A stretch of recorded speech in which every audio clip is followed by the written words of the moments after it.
And we are live on Carnivore Sunday School. We flipped the name around a little bit. Instead of Sunday School Carnivore, we are now going to be known as Carnivore Sunday School. I don't think people are even going to notice the difference, but we wanted to stress and emphasize the key word here, carnivore. And we do have a guest today, and her name is what, Stephanie? Angela And Mullins. that's right. It's Angela, and she's not with us yet, and hopefully she will be with us soon to tell us her carnivore journey, her story. Every Sunday we come on. We try to. We've been successful. When one of us isn't here, the other ones pick up the slack, and we talk about how the carnivore diet has healed us, has helped us lose weight, has improved a lot of things going on in our body that we don't like as we're aging. And we'd like to share that with the world because it really is the proper human diet, as Dr. Ken Berry calls it. It's the ancestral way of eating. And so that's why we're here. And while we're waiting for our guests, I guess for those of you who are watching, we'll go around and introduce ourselves and tell us a little bit about ourselves. We'll start with the top left there. Stephanie, you want to go first? Yeah, hello everyone. I'm Stephanie from Happy Sexy Health. And like John said, my life transformed when I went carnivore. And I was also diagnosed with stage 4 ovarian cancer, which has quite a poor prognosis. And I was really, really sick. Yet carnivore has transformed my health. And I feel the best and most vibrant that I have done in years. And it's also inspired me to make many of my dreams come true. One of them, because I'm based in the UK, was to spend much more of the winter months in a summer country and perhaps to retire abroad, something I've been putting off for a very long time. Well, this year I've actually done it. I'm dipping my toe into the water with my month abroad, somewhere really hot. Well, for us in the UK anyway, really hot. And I can see Angela in the comments. So, Okay. Angela, I'm going to send you the link to join us here in the studio. Okay, over to you, George. My name is George Goodenough. I'm your 60-year-old carnivore friend from Bridgewater in Somerset. I am an ex-soldier, and I actually, to pick up on the thread that Steph just segued to me, I spent 5 years of my life serving in the Mediterranean on the island of Cyprus, living just near Famagusta and just north of Ayia Napa. So I became very familiar with the Mediterranean diet, and I very much enjoyed the Mediterranean diet because it mainly consisted of eggs, steak, and pork chops. So when people talk about the Mediterranean diet, and a lot of halloumi cheese as well. So when we hear this talk of the Mediterranean diet being mainly fruit and fish and that sort of thing, trust me, I lived there for 5 years. I ate an awful lot of rump and fillet steak with fried eggs on top, and I ate huge pork chops. We used to call them brontosaurus chops. Admittedly, there was things like tahini sauce and bread and that sort of thing. But the fundamentals was always meat, a lot of chicken as well. So when you hear people talking about the Mediterranean diet and saying it's not heavy in meat, they're lying, basically. Either that or they've never been to the Mediterranean. Great fun. And it was indeed very hot. So that's a bit of background about me, which we've covered. Angela has now arrived here, so hopefully we can get her to give her a little introduction. So hi, Angela. It's nice to see you. You are on mute at the moment. We did meet last night because, I was, as you know, I was in chat and we had I'm very shy, so I'm looking forward to handing over to you. That was a little in-joke from last night. Okay. So Angela, welcome so much to Carnivore Sunday School. John will be is hosting us tonight, so I'm going to hand it back to John so he can introduce you. So John, Angela's here. I'll hand it back to you. I see. Thank you and welcome, Angela. I'm going to do my quick intro since you two did yours. And then, Angela, we're going to introduce you and have you tell us about yourself in a little bit. I'm John, the carnivore teacher, Alpha. I went carnivore coming up in January. It's going to be 3 years. It's over 2 years. Yeah. And before that, I was ketovore for 3 years. And before that, I was keto for a year. So I'm going on 7 years, I don't even know the number anymore. I know people that count their months.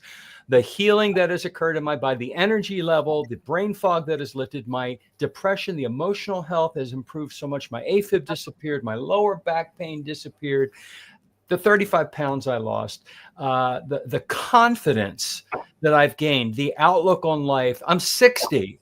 I've never felt better in my entire life. So this is why I'm on here. This is why I wrote a few books and I have a YouTube channel, because I'm paying it forward and sharing the message to anybody who's looking for it, and they find me and they're going to learn about how it worked for me.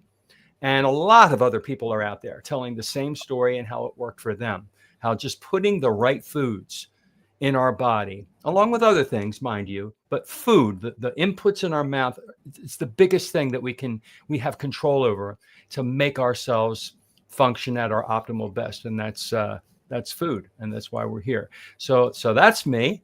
And Angela Mullins, unmute yourself and give us your intro. Tell us a little bit about yourself, where you're from, age, if you'd like to share your age, when you went carnivore, what life was like before that. You have the mic. Okay, I'm going to apologize ahead of time for any background noise. I ended up babysitting my grandkids today, which that was not planned. I had 6 of them this morning. Right now, I still have 3. So we might have some background noise. I'm sorry about that. If it gets too bad, I'll go outside and we'll deal with traffic. So anyway, but I just turned 60 last month. Well, month before last, it was August, and so we're right at that same range, John.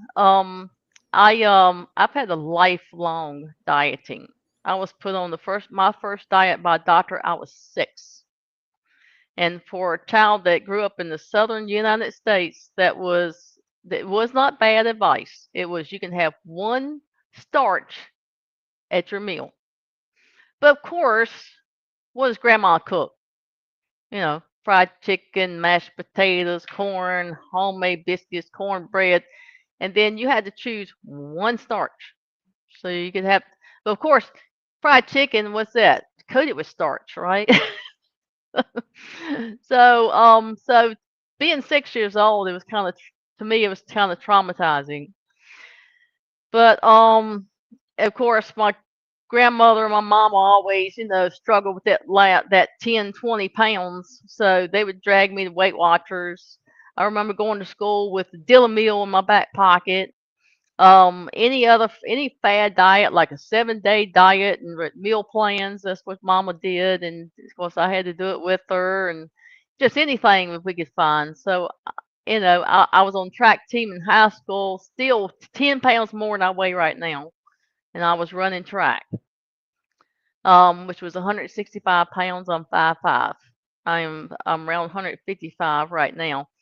As I gained 10 last year, and it just doesn't seem to want to go anywhere. I'll lose 5, gain it back, up and down.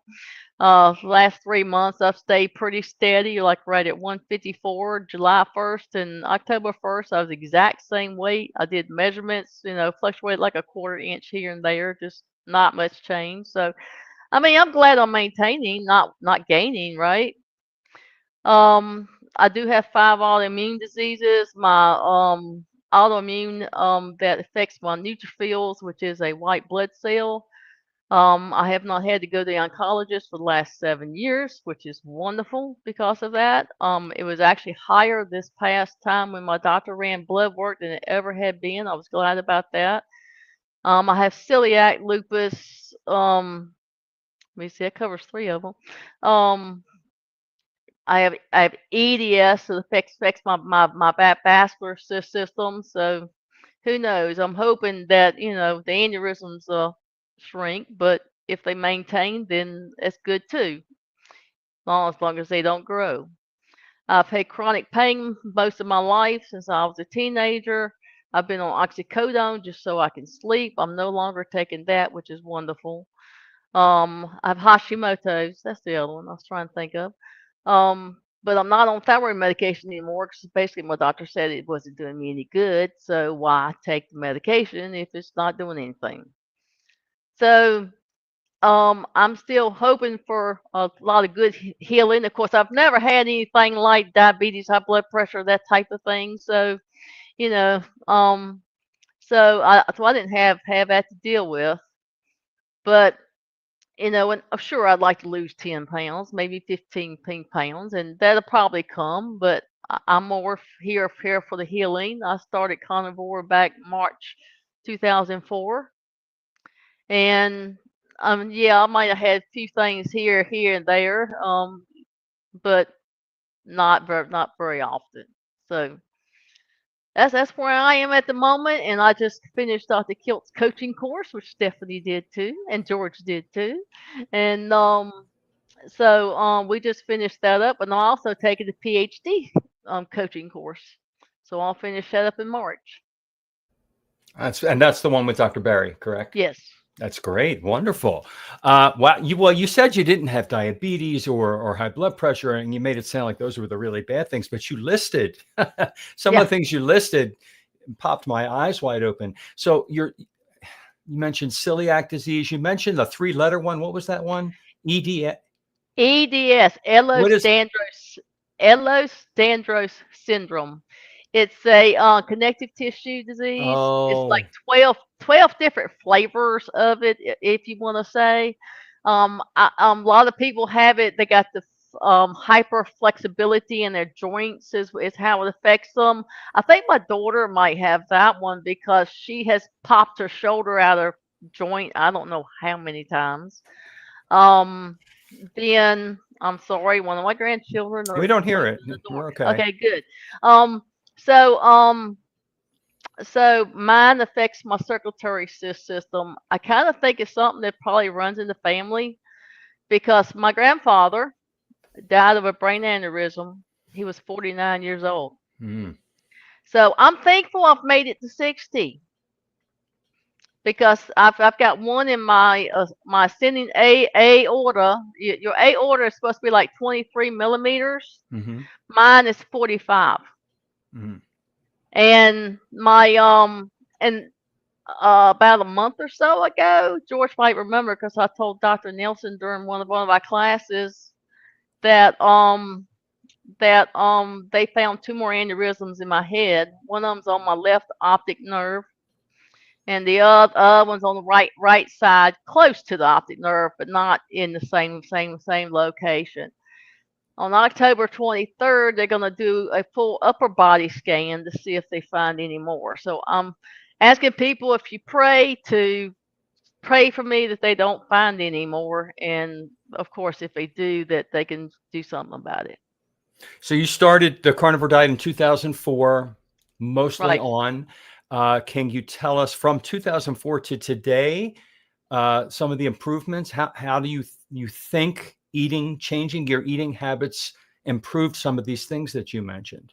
I mean, you're here with us today at 60, so Yeah. something's working. I mean, I'm still here, John. Yeah. I mean, to me, that's good. That the aneurysms have not grown in 4 years. Well, the one on my aorta they found like 6 years ago. It grew the first 2 years, but hadn't grown the last 4.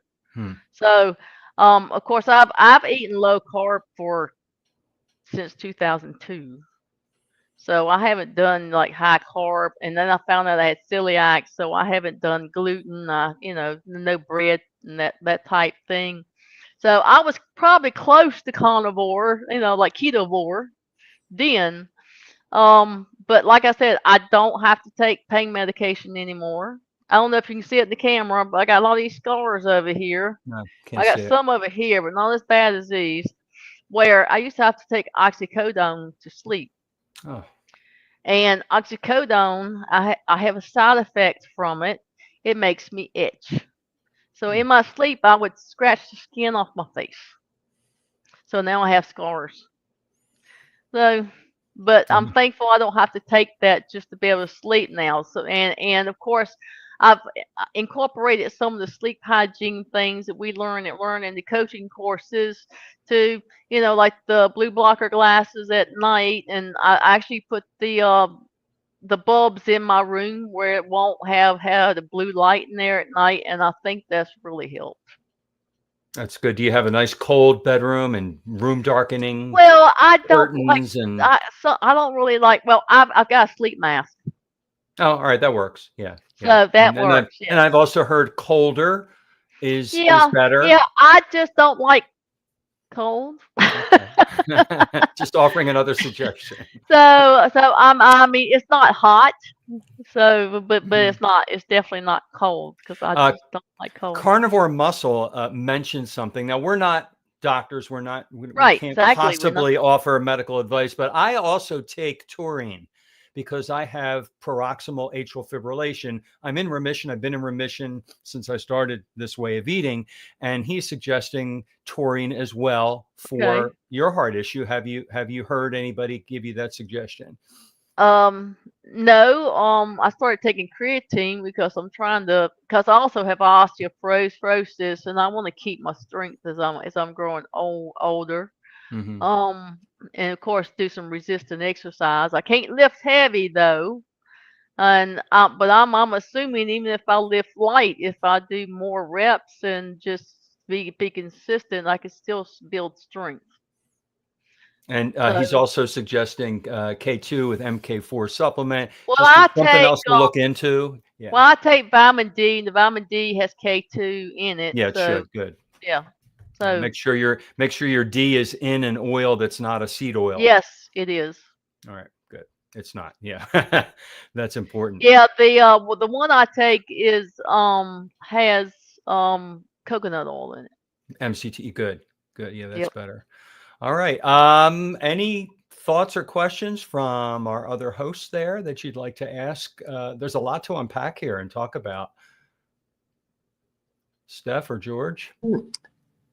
Yeah. Carnivore Muscles put another one on. Yeah, taurine. He's a big advocate of taurine, which I believe in too. Taurine is an amino acid that's very helpful for your heart. When I take my magnesium supplement, I do magnesium taurate for that reason. I also take threonate for my brain, glycinate to relax, but taurine is a very healthy amino acid for your heart, and it's very inert. It's very healthy.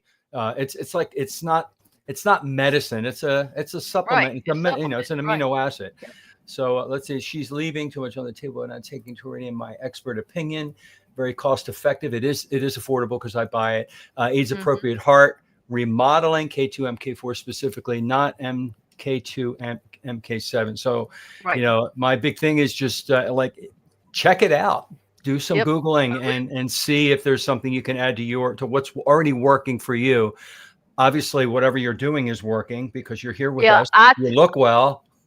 I also take magnesium at night. I still have some bouts of muscle cramps waking me up in the middle of the night at times. Not as much as you used to. I take salty twice a day, and I take the magnesium at night.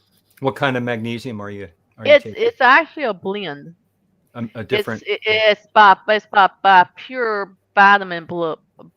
Pure Vitamin Club. Vinny Tortorich's company. All right. Yeah, I just do believe it's really important that we as we read ingredient labels for food, if we're not eating one ingredient whole foods, we need to read ingredient labels on any supplements that we take. There's so much junk in supplements. And There's that's why I like Vinny's, because he says it's just in it what you need. It's no fillers. All right, good. That's good. He said he has some customers complaining because his capsules aren't full. He said, "Yeah, I can fill it with fillers, but I'm not going to do that." Yeah, that's good not to do it with fillers. I mean, I have taken my reading glasses to the aisle when I want to get a D3, a K2, a magnesium, and almost every bottle on the shelves in the stores I won't touch. It's got rice bran flour. It has maltodextrin. It has sunflower oil or something. I have to Google, and I'm like, what the heck is that in there for? And like you said, it's probably a cornstarch, fillers. You don't need all that stuff. So, and then I may find one bottle. Okay, I found one. Put it in my basket. Found one. That's close enough. So that's important. Anybody else have a question for our guest? There's so the aneurysms are a little scary to me. Can you tell the audience just in general what an aneurysm is, since you have them in different parts of your body? It is a weakening in the blood vessels, and so they bulge. Okay. So so like I said, there's what's there's two in my head. One of them they actually call a bulge because it's only 1 millimeter. But I mean, the other one's 2 millimeters, and they like that's an aneurysm. I like, well, 1 millimeter, 2 millimeter, that's not very much difference, Um, and it's I read on the Mayo Clinic's website that they are usually not at risk of bursting until they get over 3 millimeters.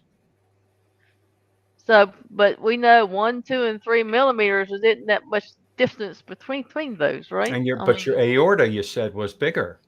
My aorta is 45 millimeters. Yeah, The aorta is supposed to be around 23 millimeters. So, I actually gave my doctors a document from the University of Michigan that said normally you will fix a aortic aneurysm once it gets up to 55 millimeters. But if you have connective tissue disease, as I do, they recommend to fix it earlier. So the surgeon had really said, well, I'm going to wait till it's 55. The vascular doctor said, if I feel like I need to push him to fix it earlier, I will. So I feel like the vascular doctor will advocate for me if he does feel like it needs to be fixed earlier. Because I'm not looking forward to that if it ever does have to be fixed, because it'd be just like old-fashioned open heart surgery, have to crack your sternum open. And is it because my father had an aortic aneurysm and they did laparoscopic? They did it laparoscopically. That's because it was descending aorta. I don't know. Maybe Not, mine's right above my heart. Oh, it's above. His was down on the. You're right. It was down. Yes, it was below. It was down. Wow. Yeah. So they'd have to crash. So it's major surgery. Well, yeah. I can't give advice, obviously, yeah, but so, I'm thinking if I were you, I'm praying it doesn't grow. Yeah. And it just stays where it's at. And if it shrunk some, that'd be marvelous. That'd be a wonderful, I think, a miracle. But I mean, miracles happen every day, right? They do. What are you? What is your food like every day? What are you eating these days to aid in your? Of course, I'm doing a lot of fasting too. I fasted 2 days last week. I'm planning on fasting 3 days this week. I'm going to work up to a 7-day fast. Wow. But normally I get up in the morning. I have my coffee with my electrolytes in there and 2 egg yolks and butter. That's my morning coffee. Then in the afternoon, I'll probably take something like some leftovers, like last week I had chuck roast, so I took chuck roast to work to have probably around 12, 1 o'clock. Depends on what time I decide I'm going to eat. Sometimes it's not till 2 o'clock, just whenever it works out, because of mostly work schedule, and I don't really want to eat too early. And then when I get home in the evening, I'll decide what I'm gonna cook when I get home. Usually I'll get something out the day before out of the freezer and let it thaw out in the refrigerator. It's ready to cook when I get home. If it's hamburgers, or the other night I put on our groups, I put that I was cooking bacon in pieces and what they call pork side meat. It looks to me to be like pork belly, but they call it pork side meat. And so I cut up the end pieces from the bacon and put it in there, and the flavors kind of mix in with the other pork. And I had a big old wok full of it. I said that'll last me a few days. Sounds good. It is good. Anything with bacon in it. Of course, my puppy likes to help me with that too. So. Of course. What kind of dog do you have? I have a Bichon. Oh, they have the cutest heads. He's my service dog. His job is if something does happen with me with this aneurysm, if it busts, he's supposed to bark and get somebody's attention that Oh. I need help. So he's been So trained for that. Okay. yes, Good. so he goes with me almost everywhere. I didn't bring him over here since I was going to have all six children.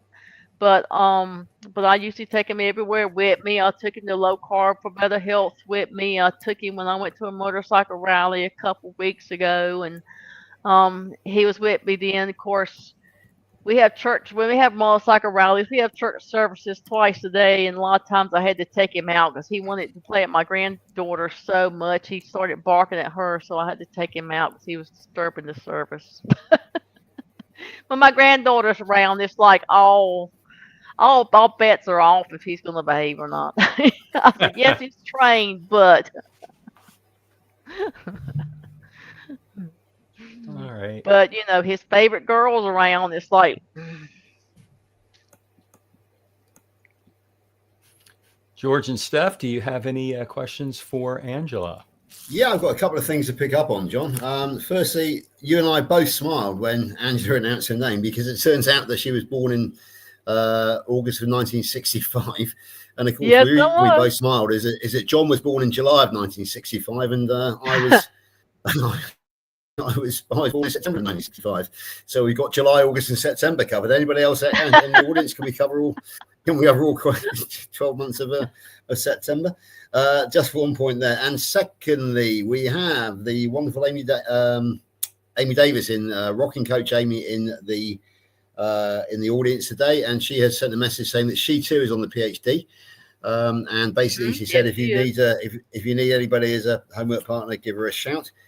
And can I just say what an amazingly knowledgeable audience we do attract, because as we know, Jonathan is really his knowledge that he studied is just unbelievable. I'm very proud to say that Jonathan and I got in good contact this week. We don't live far from each other, and we will be working together on collaborating in the future. And Jonathan is coming on. Go on, Angela. Tell Jonathan I'm taking 4 capsules a day because that's what it took to get rid of the muscle cramps. Brilliant. I think you just told Jonathan that. And I'm just sort of looking at the names, and of course, a lot of the names are our classmates. So we've got a lot of qualified coaches on here, and not only have we got all our classmates on here, but I just noticed that one of our teachers has just turned up as well, Coach Lisa Pickard. So it's absolutely fabulous to see you here, Lisa. It really is. We always love it when you come on and teach, and as you know, Lisa, I'm trying to track you down to come on to this program in January or maybe the end of December. So please do let us know when you would like to come on. And who else we got? Oh, Pumi as well, as who has been a guest on here before. Pumi will be starting the course fairly shortly, the next week, I think, with Dr. Kilt. And we got I'm just saying that the carnivore community is just becoming so knowledgeable in their own right now. Everybody's getting out there and doing the lessons. George. Yeah. George, Lisa has asked when she can come on, which you have mentioned, and she's also put her email in there. But Lisa, if you're still here, we've got every Sunday at this time. It's 1 p.m. ET in America or 6 p.m. UK. I know you're in America. And so it's from the 21st of December, Sunday the 21st of December, and every Sunday after that. So if you know your date, just let us know, and I'll message you. I'll email you after this call because we're very excited that you want to join us. So thanks. Yeah, and can I just add to that, Steph, if I may, just say that we've got a few names missing. I've noticed. I've actually got to go back and look at, because I'm a bit lackadaisical. I've got to go back and look who we've already had on. But I've noticed that we haven't had any contact with CB or Lewis, two of the great new coaches from our course. And I know CB's also doing the PhD as well. And they're great fun because they're on with Judy. And we haven't had Juliet either, have we, yet? So hey, come on, KMT, come on, classmates. Let's have you step up because we want to fill up January and February next year as well. So we need some more victims. I mean volunteers. We're definitely that's what the word I was looking for. Okay, so that's my take on things at the moment. So back to you then, John, to be a bit more sensible than me. So there we go. All right. Do we have any other questions or comments there for Angela? If not, we'll just ask Angela some other questions. So Angela, you mentioned celiac disease, so which that has to do with gluten, which is a Correct. lectin. So I guess that's totally gone now because of Yep. carnivore, because you're not introducing any Yep. more of that into the system. Exactly. I just don't eat it. I haven't eaten it in years. Back when I started, it's like paleo back in 16 Mhm. because my husband was diagnosed with cancer for the second time, and I thought, well, that might help him, battle that, because I lost him in 2018. Hmm. So but it was like it worked for me, and of course he would make like naan and did different things so he could have something resembling bread, but so I haven't had anything in years with gluten in it. Well, that's good. Let's talk about how you transitioned in 2004. You said you started carnivore way back then. Right. Were you just eating the standard American diet up until No, then? Like never. what were I you don't eating think I ever most of ate your life? American diet. But um like I said, I've eaten low carb since like 2002. I lost 97 pounds back in 2002. I'd have eggs and bacon for breakfast and protein shake for lunch and whatever light dinner that I'd have. And I lost 97 pounds back in 2002. So I've eaten low carb since then, and went paleo in 2016. I started following Dr. Livingood. I'm sorry if you can hear the kids. Um, I started following Dr. Livingood, and I did lose some more, some weight that I had gained back following him. But I was looking for something, I was looking for something else. So look and see what else was out there, and that's when I found Dr. Berry was in November of 23. And so I so then he was talking proper human diet, and he wasn't and I didn't hear him that much talking about carnivore then. And then March came around, and about maybe first of 24 he started talking more about carnivore, and I was like, well, that's real interesting, that's simple. So and by March I had switched over to carnivore. All right, good. You took out whatever plants, I guess you had, and went Right. carnivore. So you're 60. So before 2002, now I'm trying to get at what you ate way back in the 70s and the 80s and the 90s. What was your diet? Well, like I said, I was on the track team in high school. I was mainly field events, Mm-hmm. but thanks to my new coach that I got my senior year, she said, I don't care if you're a field person, you're gonna run.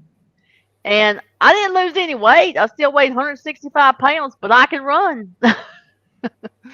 And I was like, okay, I'm running, I'm on track, and I still can't lose this weight. And of course, at that time, I couldn't.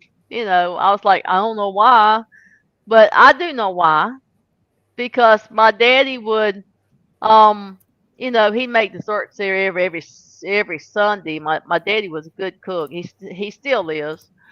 He's 84. No, I think he's 86. And he's still a good cook, but I just don't eat his desserts. But he would make banana pudding on Sundays, and so he'd be sure he had enough vanilla wafers to make his pudding. He had to buy 2 boxes because he knew if I found them, he wouldn't have any but vanilla wafers left to make his banana pudding. So that's why, because I'd get home and I'd grab something Daddy had bought, and I'd sit down and eat the whole box. Did you have Any addictions to certain foods? Like I'm an addict to sugar. I could have eaten the whole box very easily, like you did. Well, I think it's any look. People sit down with a bag of chips. What are they going to do? I don't care if it's a Eat the family whole size. bag, They're gonna right? sit there and eat the whole Eat the bag. whole bag, but Or at least you're going to say, man, it ain't much left, is it? I might as well finish it. Yeah, it's like that. Those Or are that fat, salt, and sugar, man. That's in the crunch. That bliss point food is engineered. what would get me, John, is I noticed years ago that if I ate enough to get my carbohydrates up near 100, after that I would binge. Interesting. If I could keep Yeah. it under 100, I did good. But if I hit like that 100 mark, I'd start searching for other stuff and I'd binge. Or you get the attitude that I messed up. You might as well go I all might the as way. That's a classic addict mentality. I've done that a million times. Like I went this far, I'll start over on Monday, right? Exactly. You Exactly. you make excuses, you justify, you make deals with yourself, and that's the sugar talking. That's the carbs. It's really interesting, and when you get that out of your system, after week 2, I think they disappear. And Right. I can look like Halloween's coming up here in the U.S. and it's just the big old candy holiday. It's ridiculous. And Right. we're giving all these children all this sugar and everything. And I used to just feast. I would eat candy bar after candy bar after. I couldn't stop. It just like a heroin addict. It was like, give me Right. more. I would rip them open and just eat one after another, not realizing what I was doing to my body. And thank God I'm still here today. But it's now what I'm saying is not having one is easier than having just one. I can't have just one. It's 100% abstention for me, and I think this is true of a lot of people, is effortless. But once you let that 1% in, that 99% is it's almost impossible to Yeah. just have a little bit. You can't be a moderator when it comes to something you're addicted to, which a lot of people won't admit that they have an addiction to carbs and sugar. They There are justify it. Yeah. there are some things I could moderate on, but that's the reason I don't keep it in the house. That's I might buy every once in a while something for the grandkids, but very seldom. And it's real funny. I have one granddaughter. She's going to be at my house this evening, and she says, "I'll eat healthy when I'm at Grandma's house."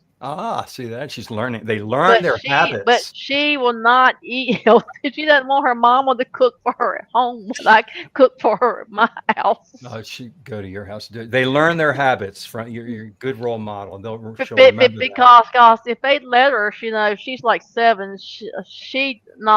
think she's 9. She'd live on French fries and chicken nuggets. Oh yeah. Well, I make her chicken nuggets with chicken and pork panko, and she likes them. Fried in butter or tallow, I hope. Yeah. Yeah. Yes. Yeah. Or bacon grease. Oh, even better. A lot of times it's fried in bacon grease. And it has to taste better than McDonald's. Oh yes, it's got to. Interesting. Very interesting.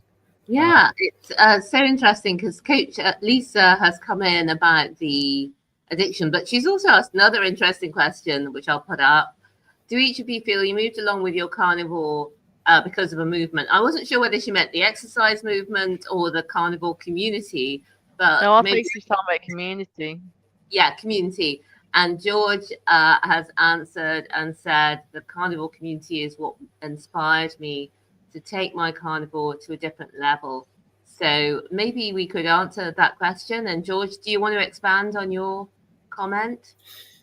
Yeah, absolutely. I mean, the thing is, I came to low carb, high fat with no knowledge of carnivore. I came to low carb, high fat because I had type 2 diabetes, and a very kind nurse told me that lowering carbohydrate would reverse type 2 diabetes. I didn't find carnivore until 6 months after that. So I started in March 22, found carnivore through Ken Berry and Kelly Hogan in August of 22, noted it, was interested in it, thought, yeah, it's kind of the way I'm going, but I had no intention of going that way.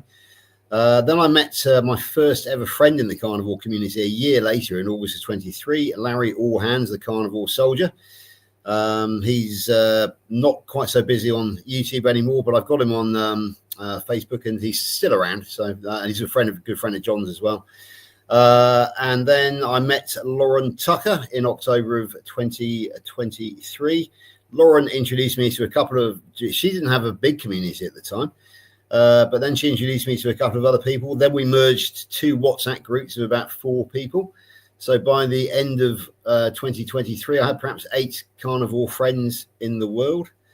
Then in 2024, I did my first Dave Mack interview. That knocked on and had a bit of a knock-on effect. I got to know DC over in Australia. So gradually it was snowballing. And then, of course, 2025 has been the year that's absolutely taken off for me, because last year in October, myself, Carl, Lauren, we got together and decided to organise the Great British Meetup in June of this year. Along the way, we collected Steph. I met Steph through Dr. Kiltz back in March.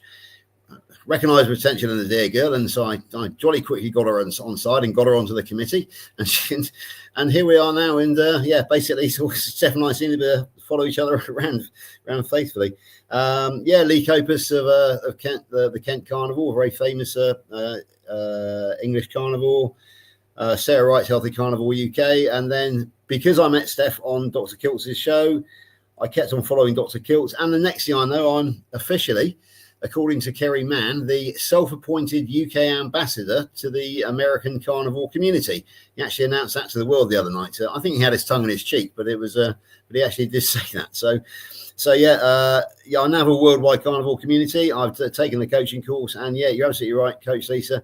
Carnivore is a movement. It's almost like a revolutionary movement, and I'm very much part of it. And I'm very proud to know you all out there. So there we go. That's my story. I like that. I'm gonna pick up from there. I wrote mine in the comments. I do believe that community is vital. It's essential to support one another, to encourage one another, to hear each other's stories, to just reinforce that, oh, all right, I'm doing the right thing. Oh, you do that too. Oh, okay. Yeah, well, I do that. Oh, you're doing that. I never heard of that. Let me try that. We bounce ideas off of each other. I learn so much, not just from Dr. Kiltz and Dr. Berry and Ben Bickman. I get to learn from George. I learn from Stephanie. I'm learning from Thomas and from all of my friends, from Rick. These are people just people who are on the carnivore diet, who are telling something that happened to them, and you're like, whoa, I see something. Let me try that. I never thought of it that way. And it really just encourages me to continue. I'm on the right track. It boosts my self-esteem, my confidence. So that's my answer to that question for that person, is about community. I think community is like one of the pillars of being on this way of eating. How about you, Steph? Great. Well, I don't think we've heard about you, Angela. Were you in the community before you started the coaching program, the certification? Yes, I was in the PhD. I was in Dr. Kiltz's community. I'm in Crazy Ketos. I was in SBG for their not 90-month challenge. 90-day challenge that they were doing. So trying to think if it was any other ones. I think that's all. The 2 Crazy Ketos group, they are real active. So I really enjoy that one. They live right around the corner from me, by the way. Literally, Awesome. They are the closest ones to where I live, closer than Rick, closer than Peter. They live in Coconut Creek, Florida. Well, I'll be in Florida in December going to see my daughter. She lives down there. What part of Florida? She lives in Live Oak. I don't know where that is, so I guess it's Okay, not if you look at Jacksonville and Tallahassee, she's in the middle. Oh, way up there in the north. Okay, right. Like she's only 20 miles from the Georgia border. I'm way down on the bottom. She graduated from the University of Florida, got her master's degree there, and she works in Gainesville, so she drives an hour to work every day, an hour back home. So she's working on selling her house and move closer to work. So when I go down there, I'll have to drive further. Because I'm in Virginia, so it takes me 10 hours now to get from my house to hers. Yeah, where in Virginia did you tell us? I'm in Central Virginia. Central Virginia. Okay. Yeah. We drive up the coast every once in a while and visit relatives along the way. And some are in Virginia, some are in South Carolina. And Yeah, I live in Appomattox County, okay. where the Yeah. Civil War ended. Civil War and Appomattox. Yeah. Yes. Yeah. I used to live, this is years ago, near Antietam battlefield. Okay. Battle of Antietam, which was the bloodiest battle. It was interesting. They called it the Battle of Antietam or Sharpsburg, depending on whether you were for the North or for the South. Oh, okay. They didn't want to call it one or the other. Yeah. And now I'm here in good old Boca Raton, Florida, where it's finally starting to cool down. Finally, I got up this morning and it was 72 degrees, which is like, wow, what a delight to walk out in that. It's been in the it's been up in the upper 50s here, so it's been refreshing. a little cool. we look forward to it where I live. I know Rick and I, we can't wait till it cools down because it's hot most of the year, sticky hot. All right, let's see what else do we have here. We're the opposite. We're the opposite, John. Oh, you're cold and rainy. You're just going off when you say you can't wait for it to cool down because it's absolutely bleep, bleep, bleep freezing. Oh, wow. Although it has been brighter and a little bit warmer than usual, but it's still cold compared with Miami. Yeah, can I just point out the fact that Lainey, my wife, is in here. I'm gonna sort of like call in a favour here. We have a 6-year-old granddaughter called Indy, and she's really struggling at the moment. She is gluten intolerant, which is known, but but the symptoms are still there. So, John, as you know, the ingredients of food are not my thing, but I know you've done a lot of research on the various toxins, that sort of thing. Lisa is helping Lainey even as we speak, which is lovely. But, John, have you got any thoughts on gluten and children? Have you studied it at all for your? Oh, wow. Well, basically, what we've learned that gluten, it's from grains, and it is a lectin. And if you just eliminate it, don't have any of it, the body eventually, it takes time, calms down. The immune system doesn't attack that gluten anymore, and that gluten is attached to healthy cells, and so that's what's happening. The healthy cells get caught in the crossfire. So when you eliminate the gluten, it may take a month or two, it starts to settle down, and that would be my advice: is don't put in the body what the body is fighting against. So absolutely no bread, no grains. Yeah, should help. Yeah. I think there is not a little bit. No, I think that her mum does look for the gluten-free stuff, but it's probably gluten-free. Yeah, gluten-free is it's a factory-made formula that the big food company, of course, they're putting it in a box with a bunch of ingredients. Read those gluten-free cookies and gluten-free crackers, and instead of certain things that have gluten in them, there's other things that are also offending. I would just get off of it completely and don't buy the ultra processed food that's also supposedly gluten-free, because that's crap, in my opinion. Yeah, Lisa just suggested fermented foods, which I hadn't thought of. So yeah, well, thanks for the input. I have one thing I didn't bring up earlier. I've had IBS most of my life. I've had constipation horribly over the course of my entire life. And now being carnivore, I am very high fat carnivore, because that's the only thing that keeps me from being constipated. I just did a video about fat, about animal fat, and how if you can find that sweet spot of what doesn't constipate you with too little fat and not too much fat, because that'll come out and give you a greasy stool, give you lots of, you can feel nausea. If you find exactly how much fat to consume with your food, that helps with bowel movements. It really does. And as Dr. Kiltz also mentions, if you can eat the fat that comes with the meat, not rendered in a liquid form, it's healthier for your body. Your bile can break that down more efficiently. because a lot of people who melt butter and you Gotcha. take the melted fat, it's rendered fat, and it runs through people a little faster, and it can cause diarrhea. Hey, Lainey. Well, I'm one of these. Hello, I'm one of these people that can handle more of the rendered That's fat. good. All right. So, Everybody's different. That's like the I said, thing. everybody's Hi. different. You have to play around with it. She has eliminated everything with gluten in. She has no grain, she has no pasta, she has no bread, she only has gluten-free everything. Well, no, it shouldn't have gluten-free anything. Anything that says gluten-free, if you just have just meat, fish, eggs, water, salt, and not a product she that loves says eggs. gluten-free. If it's a product that says gluten-free, there's chemicals and crap in there. I mean, It's not gluten-free. And Oh, it's that's not what she's done. what you're seeing is that she's not necessarily only inflamed by the gluten, but there are other aspects of flour, whether it's wheat flour, almond flour, other flours that are causing her aggravation. So all flours really, if you're celiac, that would be good to try.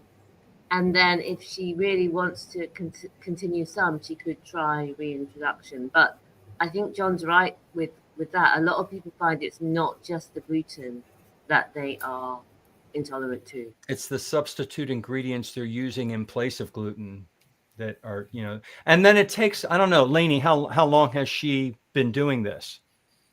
Since she's 6 and she's been like it basically since she's been born. I mean, I know she's been, how long has she been restricting the gluten and you're waiting to see better results? Like 2 years now. About 2 years, I think. About Yeah. 2 years. It should be better by now if there's no gluten introduced at all. She's under a specialist. They're going back next month because I've said maybe look at other things that could be going on. It could be I'm just googling it. yeah. She's in so much pain, and she's 6, and she just can't. She's literally screaming and crying with pain in her belly every day. Oh, that's terrible.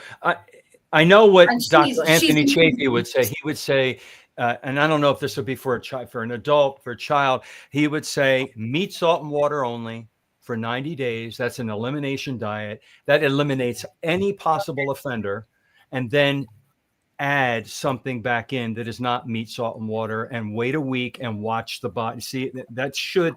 I don't know if she could do that at 6 years old, though. That's the thing. It's Exactly. She has to go to school every day, and as we know, schools insist that you have to have your 5 a day. You've got to eat. I wonder if that's creeping in at school, and that's what's causing her problems. No, she takes a packed lunch. Clenny does her a packed lunch. It's gluten-free. I think for the kids who've got real pain and real discomfort, maybe they will be open to trying it, because even though the schools say you've got to have this and that, you can just say, look, she can't eat it. We're trying this because she's screaming in pain. We've been going through this for 6 years. We've tried just taking the gluten out. It doesn't work. This is what we need to try, because we know what will fix this. We know that if she doesn't eat, if she eats the meat and all the rest of it, we know that that's not going to aggravate anything that's aggravated by celiac. Yeah, she loves eggs. She loves cheese, ham, things like that. So you mentioned cheese. Do we know anything about dairy as a sensitivity? That could be it too. It may not just be celiac. Yeah.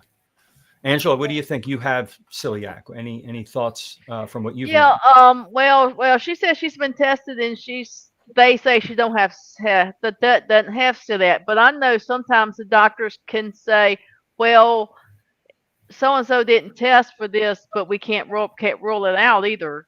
And like you said, do we know if she has a dairy allergy or not? If she has any problems with the with dairy, with milk, if she, might want to cut that out for a short period of time and see how she reacts. Could be the egg white part of the egg as well. That's true. Have a problem with that can cause histamine or other problems. Yeah, we have the Lumi with it inbuilt with me. I only eat the yolk.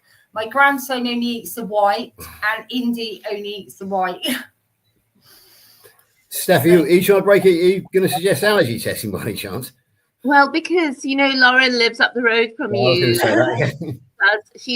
She does intolerance testing, which is apparently slightly different, but it was very helpful, and it'll just give you a bit of a direction as to where you should go, because obviously you're good friends with Lauren, and so that might be an idea. I don't know whether it works for children, but Nicky and I went to have our intolerances tested with Lauren, and it was a really good experience, and we now know what we're intolerant to as well. Nicky can't have cheese, and she loves cheese. Yeah, I'm very lucky. I'm surrounded by beautiful women. I've got my wife standing behind me. I've got Steph an hour away from me in one direction and Lauren an hour away from me in the other. I'm a very lucky carnivore, really. Yeah, but she was tested for celiac, like I said, but it came back she wasn't, but she was totally intolerant. So, and her auntie on her dad's side is a celiac. So I was like, how can you come back totally intolerant, but you're not a celiac? How does that work? Yeah, we've got to keep an eye on the time here, folks, because we're into the last 5 minutes. But thanks. But from me and Lainey, thank you very much for all you've. We can't let our family matters take over the show, but it is a very valid point for the show, so that's great. So John, back to you. All right, we're kind of at the top of the we're at the top of the hour here, so we're gonna just kind of say our goodbyes now, actually. So we'll let Angela. I want you to start this because you're our special guest. Anything else that you didn't get to share in the hour because we hogged the time? Sorry about that. That was fine. I think we had a good conversation, and hopefully y'all will invite me back sometime. Absolutely. Where can we find you? Are you? I don't have a lot of presence right now. I don't usually put anything I think on YouTube. Of course, I got 2 Dave Mack interviews out there. But I am on Facebook, Angela Davis Mullins. I usually, keep that mainly family. That's how I keep up with what's going on with them. I have 2 cousins battling. But one of them is in remission of prostate cancer, and the other one's dealing with prostate cancer. So I try to keep up with them and what's going on, and keep up with the rest of the family on there. I have a website that I need to revive and fix it a little bit. It's kind of embarrassing right now, so I won't put that out there. But if anybody does have any questions, they want to email me, they can email me at carnivore@angiesstory.ws. That's my email. Okay. Thank you so much. Steph? Yeah, hi, I'm Stephanie. I'm at Happy Sexy Health. It's been great to be with you and chat to you on the comments. The comments have been so lively and I haven't had a chance to get to you all, but I just want to do a few quick call outs. Sharon Esperson, thank you for joining us. You made some great comments, but we just ran out of time. And hi, Paul, and we'll be back again next week where hopefully I'll get more chance to highlight some of the comments you're making, but it really is great to connect with you in the comments. And I hope you'll also connect with me on my channel, which is called Happy Sexy Health. And it's the same on Instagram, YouTube, and Facebook, LinkedIn, all the others. Okay, over to you, George. Okay, so this week I changed my channel name from George Goodenough 823 to Good Enough for You, because I'm here for you. And also I'm very active on Facebook. I'm currently running a magazine series on Facebook about dining out. And I'm finding some carnivore friendly restaurants in my area here in Somerset. I'd like all you guys to go out there and do something similar and share it either on YouTube or Facebook. It was great meeting Angela for the first time last night because she was on with our classmate Thomas. And I noticed in last night's crowd, the audience, we're not a crowd, we're an audience or a class here.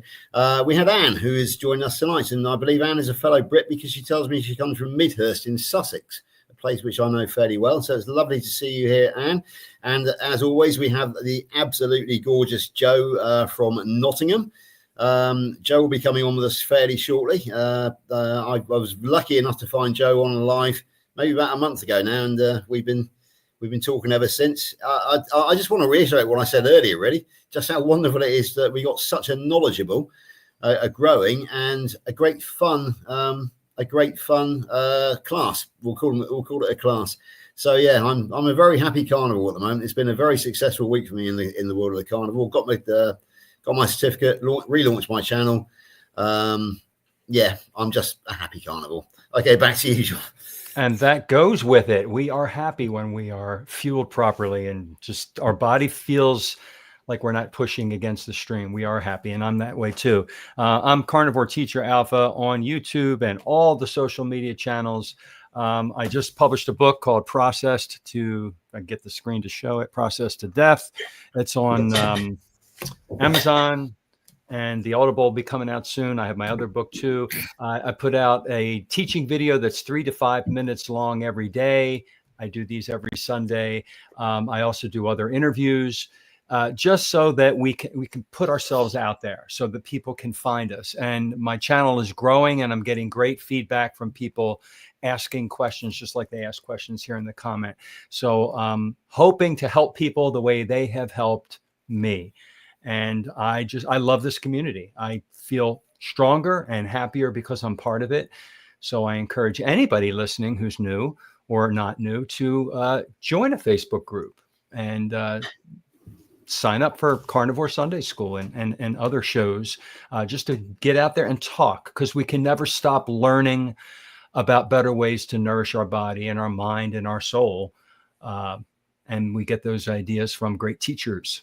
So that's me. Thank you. Let's see. We have, you put up a comment there. I'll read it. Ooh, I'll check out the Amazon. Okay. Thank you for putting that in there.